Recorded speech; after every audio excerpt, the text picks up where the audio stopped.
Hey everyone, it's QuickyBaby and welcome back to World of Tanks, and today we've got the pleasure of watching Buralina, who seems to be from the European server, sporting the Union Jack there, the British flag, playing in the Tier 8 American Premium Tank Destroyer. It is the TS5.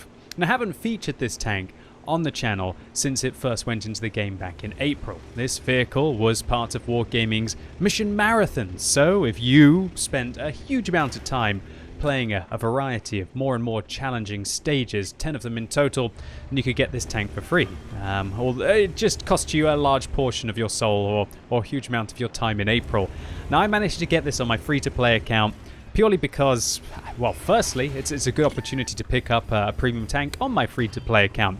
But I have to admit, I think I've probably played about a handful of games in it since. Did I really burn out trying to play this tank on the free-to-play account, or shall I say, try to earn this tank through grinding through those mission marathons on the free-to-play account? Well, not quite. The free-to-play account is something that I want to get back into, but the whole purpose of that account was to really go and take a look at what the early game of World of Tanks was like in 2018. And nothing really much has changed, so the state that it was in back then is pretty much the state that it is also in now. And this is something that I always mention to Wargaming at every opportunity, that I really think that one of the best things that they could do would be to improve the early game of World of Tanks, to try and give the new players an opportunity to be able to fight back against the experienced players by not taking away the advantages that the experienced players have, but maybe leveling the playing field by giving them to also the new players. Imagine how simple it would be if all trainers, or should I say, all new tankers were given binoculars right at the start of the game and shown how to use them. That was one of the most frustrating things for me, and I think one of the most frustrating things for everyone was not knowing how to be able to spot your opponents at decent distances. Alright, so let's focus on the TS5 again. This vehicle, since April, it's kind of gone on my radar because I haven't really been playing it that much. But I paid attention to this tank a few weeks ago when Wargaming put in the super heavy premium Turtle, the British Tier 8 tank destroyer, which was the first in the game. And I took a look again at the statistics of the TS5. And I very much realized that this one actually has the best win ratio of any freely available Tier 8 tank destroyer. Now there is a very huge rarity called the KV4 KTTS, which I believe is only available for super testers. That's the tank destroyer variant of the KV4, which was also a Clan Wars reward tank, I believe, at Tier 8, one of the least popular ones as far as I can remember. So this vehicle, it's obviously doing very well for itself, as the average win ratio of this tank is 52%. Now that's rather unusual for a non-turreted tank destroyer. Most non-turreted tank destroyers usually struggle to be impactful in their games, as when they don't get into maps and matchups like this, where they get to be top tier or equal tier on a city map, where there's nice narrow streets to be able to stop your enemies from being able to get your flanks and to reveal your weak side armor, then they kind of usually fall a little bit short. However, the TS5 seems to be statistically strong enough to be able to still either be so impactful on maps like this that it has a great win ratio on those city maps, or alternatively, it has still got enough mobility to be effective on those slightly larger open maps. And when you combine this 28 km/h top speed limit, which is by no means slow for a super heavy vehicle with an incredible rate of fire, this is firing over 7 rounds a minute with 400 alpha damage, giving this tank 2,823 base damage per minute. This thing is truly monstrous. And furthermore, it's got incredible standard penetration at 248 and great premium penetration at 300, as well as decent high explosive rounds with 60mm of pen and 515 alpha damage. And when you combine all of this with the fact that it's got that casemate thick armor all one piece at the front, it's a hurricane apparently, according to Buralina, that it just seems to be able to tank pretty well. And unlike the Turtle, it doesn't have an incredibly weak lower plate, although the lower plate on this vehicle is definitely still vulnerable to about 240mm of penetration. So as soon as you're having to deal with equal tier opponents or even higher tier opponents, yeah, the armor on this thing really does fall short. And as soon as you're dealing with tier 9 or tier 10 tank destroyers with heat rounds and 300mm of penetration, then you truly are struggling, and pretty much everything is going to be going into this tank.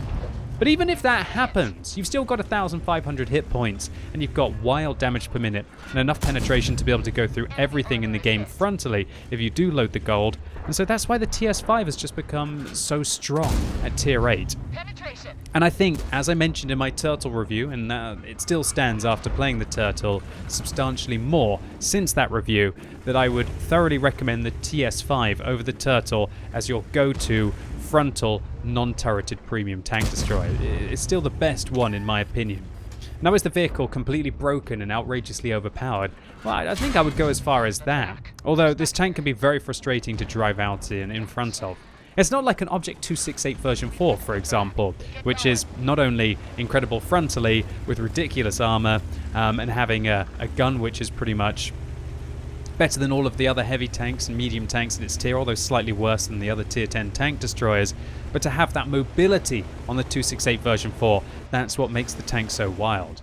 Now, while the TS5 is by no means sluggish, a 28 km an hour top speed limit and a reverse speed of 12 km an hour definitely stops it from being able to get around the map like the tier 10 Soviet tank destroyer is.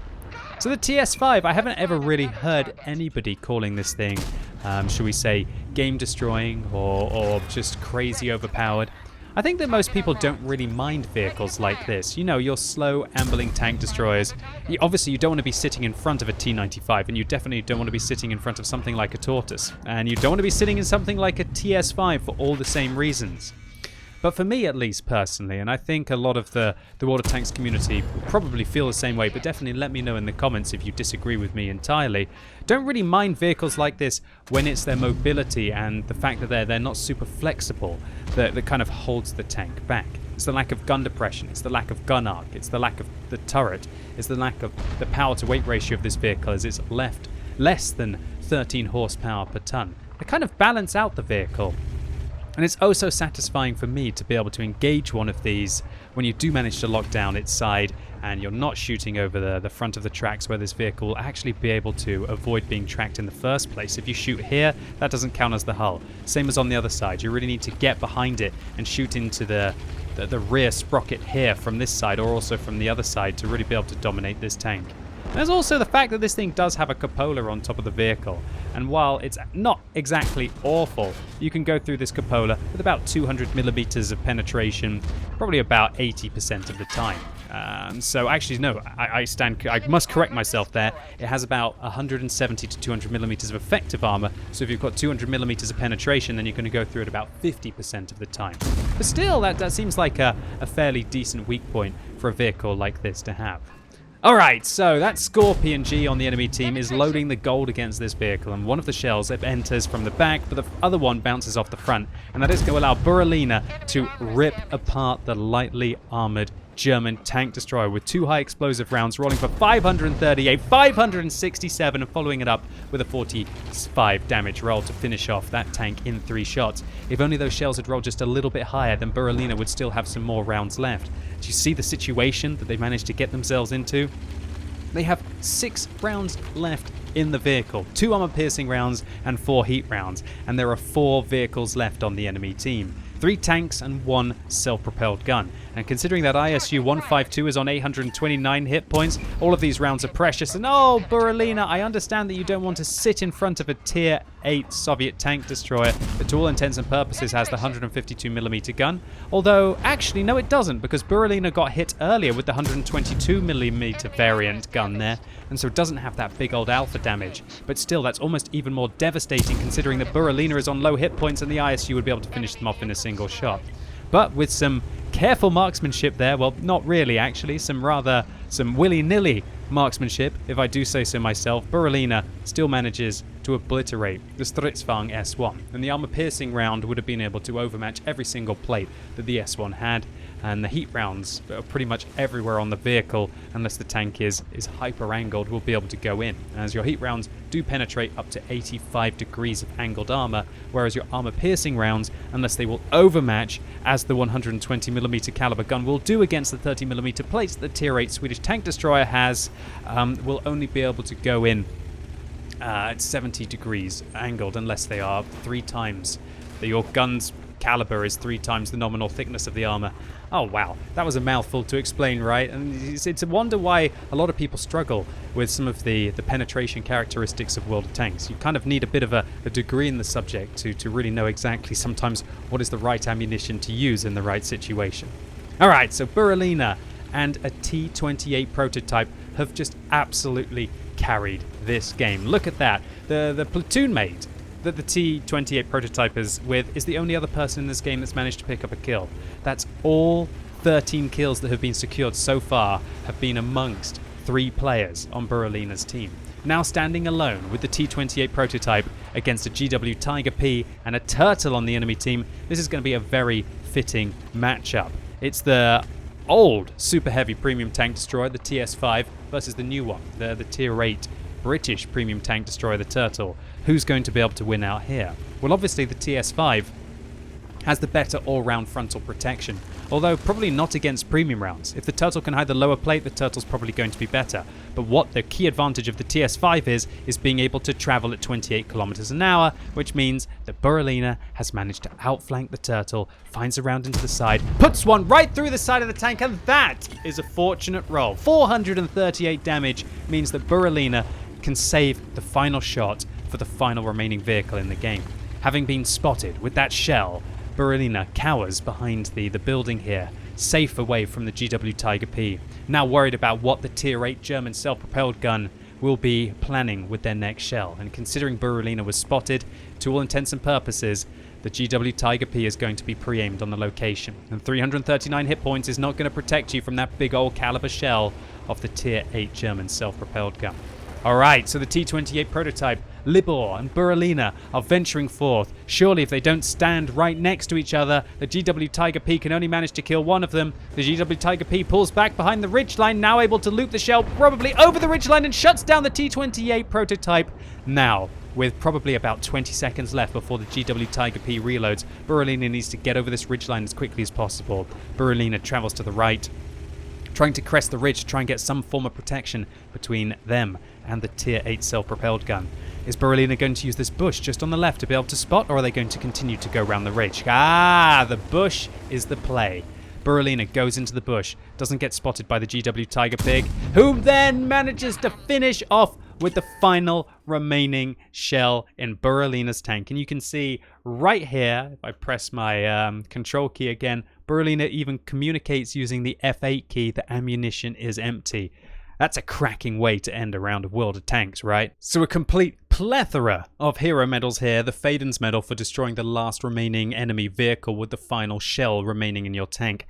That's a pressure shot. A Radley Walters for the 8 kills that Buralina managed to secure this game, and a Steel Wall medal for ricocheting 2,190 damage, enough to kill the vehicle, and a high caliber for 7,302 damage. I would be mega chuffed if I was able to achieve this in a tier 10 tank, let alone in a tier 8 premium American super heavy premium tank. And Buralina still makes a very decent profit, even spending a lot of credits on all of the heat rounds that were fired in this game. So Buralina, congratulations to you on this massive carry, showing exactly why the TS5 is probably the most dominant tier 8 premium tank destroyer right now. And thank you so much for sharing your epic game with the community on the What Replays website. I thoroughly enjoyed it, and hopefully all of you did as well. If you did and you enjoyed this video, consider giving it a thumbs up, but if you hated it, make sure you give it a thumbs down. And let me know in the comments what you think about the TS5, and also the Turtle that has recently come out. How do you think the vehicles stack up? Do you agree with me that the TS5 feels like the all-round superior vehicle, or do you have both of them, and you think the Turtle is the better tank? And as always, thank you so much for watching. You've been epic, and hopefully I'll see you soon.